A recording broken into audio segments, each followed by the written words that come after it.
हर बार कुछ वर्षों में भारत में एक अद्भुत दृश्य सामने आता है। करोड़ों लोग कतारों में लगकर, निडर होकर और गर्व के साथ मतदान करने के लिए बाहर निकलते हैं। धरती पर लोकतंत्र के सबसे बड़े पर्व का हिस्सा बनने के लिए 1947 में स्वतंत्रता के बाद प्रश्न उठा, क्या भारत में लोकतंत्र कार्य कर पाएगा? उन्हें यह नहीं पता था कि भारत की संस्कृति हजारों वर्षों से लोकतांत्रिक लोकाचार की विरासत को संरक्षित किए हुए है। लोकतंत्र अंतर्निहित मूल्यों के साथ जनता से प्राप्त शक्ति का प्रतीक है। स्वतंत्रता, समानता, स्वीकार्यता, सद्भाव, सेवा, समग्रता। संगच्छध्वं संवादध्वं संवो मनांसि जानताम्। एक साथ आए, एक साथ वार्ता करें, मिलकर विचारों को एक मत करें। समिति समान हो, विचार समान हो। यह सूक्त विश्व के सबसे पुराने ग्रंथ ऋग्वेद से है, जो शासन में जनता की भागीदारी का प्रमाण प्रस्तुत करता है। सभा ज्येष्ठ जनों का समूह, समिति आम जनों का समूह एवं संसद प्रत्येक प्रतिनिधि निकाय है। और इन शब्दों का ऋग्वेद तथा अथर्ववेद में बार बार उल्लेख किया गया है। स्वतंत्रता की ध्वनि सिंधु सरस्वती सभ्यता में परिलक्षित होती है। एक आत्मविश्वासी कन्या की कांस्य प्रतिमा उस समय की अत्यधिक विकसित संस्कृति को चित्रित करती है।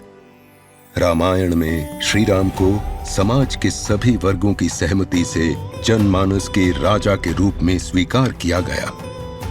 महाभारत में शरशैया पर लेटे भीष्म पितामह अपने पौत्र युधिष्ठिर को परामर्श देते हैं कि अपनी प्रजा की समृद्धि तथा सुख को सुरक्षित करना ही राजा के धर्म का सार है। विश्व के सबसे प्राचीन निर्देशों में से एक श्रीमद् भगवत गीता, जिसमें एक दूसरे के प्रति कर्तव्यों और उत्तरदायित्वों का उल्लेख है। गणतंत्र युग के समय जनता द्वारा चुने गए गण प्रमुख, मुखिया एवं गण सभाएं निर्णय लेने के लिए संथागार यानी केंद्रीय सभा में एकत्रित होते थे। विश्व के सबसे प्राचीन दर्शनों में से एक जैन धर्म, जो बहुलतावाद और सहिष्णुता के गुणों को रेखांकित करता है। बौद्ध धर्म हमें संवेदना और समानता की शिक्षा देता है। बौद्ध संघ ने नेता के चयन के लिए चुनाव मानदंड निर्धारित किए। कौटिल्य का अर्थशास्त्र शासन पर सबसे प्राचीन ग्रंथों में से एक है।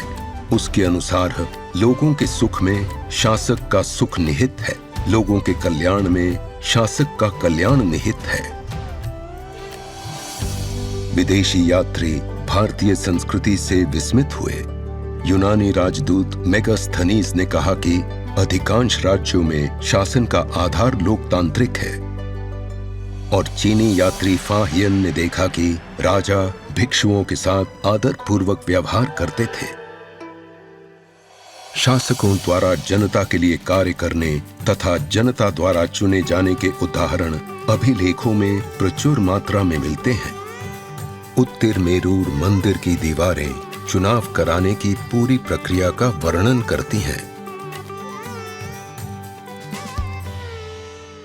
भारत के राजाओं और सम्राटों ने विजयनगर साम्राज्य से बादशाह अकबर और छत्रपति शिवाजी तक ने लोगों की भागीदारी को संहिताबद्ध करके तथा समावेशी मूल्यों के आधार पर प्रबुद्ध शासन का उदाहरण प्रस्तुत किया।